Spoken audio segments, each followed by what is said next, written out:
Floating Holland.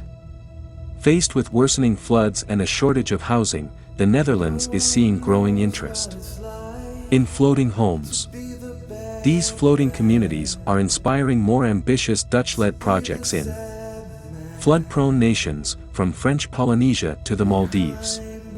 When a heavy storm hit in October, residents of the floating community of Schoonschip in Amsterdam had little doubt they could ride it out.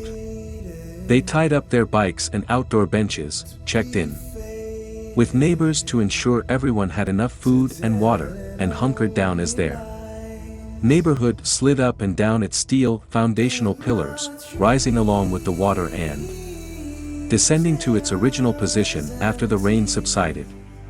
"We feel safer in a storm because we are floating," says Siti Boelen, a Dutch television producer who moved into Schoonschip 2 years ago. "I think it's kind of strange that building on water is not a priority worldwide. As sea levels rise and supercharged storms cause waters to swell, floating neighborhoods offer an experiment in flood defense that could allow coastal communities to better withstand climate change." In the land-scarce but densely populated Netherlands, demand for such homes is growing. And, as more people look to build on the water there, officials are working to update zoning laws to make the construction of floating homes easier.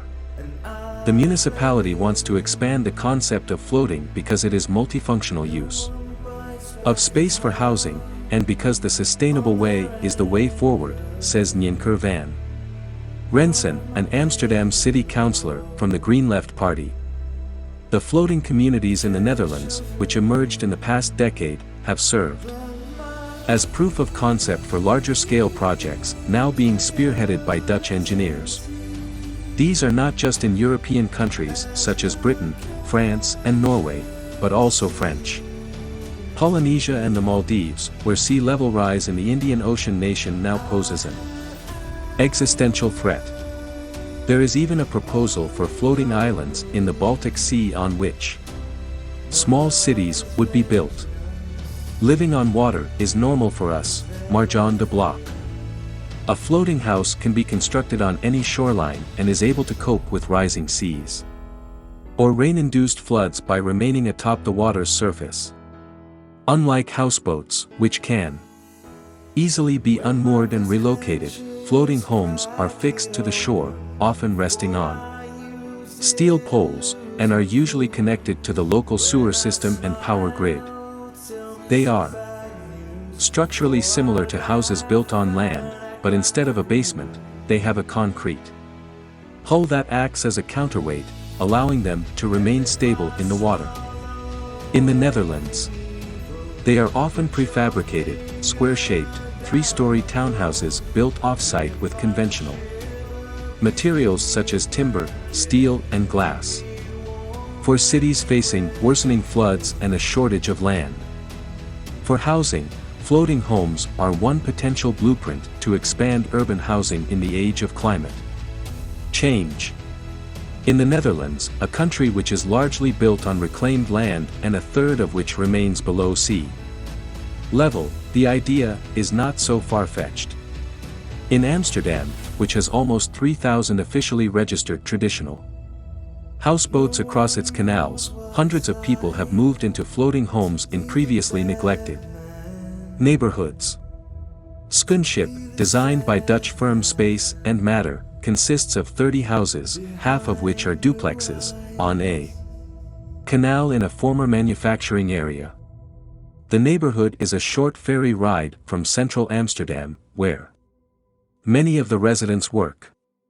Community members share nearly everything, including bikes, cars, and food bought from local farmers. Each building runs its own heat pump and devotes roughly a third of its roof to greenery and solar panels. Residents sell surplus power to one another and to the national grid. "Living on water is normal for us, which is exactly the point," says Marjan de Blok, a Dutch TV director who initiated the project in 2009 by organizing the collective of architects, legal experts, engineers, and residents who worked to get the project off the ground. There's no longer this idea of a crazy magician building a floating house, Koen Althuis.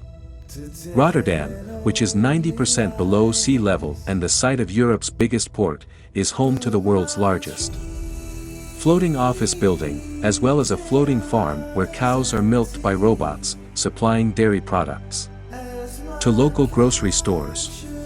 Since the 2010 launch of the floating pavilion, a solar-powered meeting and event space in Rotterdam's harbor, the city has been ramping up efforts to mainstream such projects, naming floating buildings one of the pillars of its climate-proof and adaptation strategy. Over the last 15 years, we've reinvented ourselves as a Delta city, says Arnoud Molenaar, Chief Resilience Officer with the City of Rotterdam. Instead of seeing water just as an enemy, we see it as an opportunity. Floating homes pose numerous challenges, however. Severe wind and rain, or even the passing of large cruise ships, can make the buildings rock. Siti Boelen, the Schoonschip resident, says that when she first moved in, stormy weather made her think twice before venturing up to her third-floor kitchen, where she felt the movement the most. You feel it in your stomach, she says, adding that she has since gotten used to the feeling. Floating homes also require extra infrastructure and work to connect to the electricity grid and sewer system, with special waterproof cords and pumps needed to link to municipal services on higher ground. In the case of Schoonschip in Amsterdam and the floating office building in Rotterdam, new microgrids had to be built from scratch. But the benefits may outweigh the costs. Rutger de Graaf, the co-founder and director of Blue 21, says that the growing number of disastrous, unprecedented storms around the world spurred both city planners and residents to look to the water for solutions. Floating developments, he says, could have saved lives and billions of dollars in damage last summer, when deadly floods hit Germany and Belgium, killing at least 222 people. If there are floods, it's expected that many people will move to higher ground. But the alternative is to stay close to coastal cities and explore expansion onto the water, says de Graaf. If you consider that in the second half of the century, hundreds of millions of people will be displaced by sea level rise, we need to start now to increase the scale of floating developments. This article was originally published by Yale E360 Search, Vitor Hugo Lizard Leonard.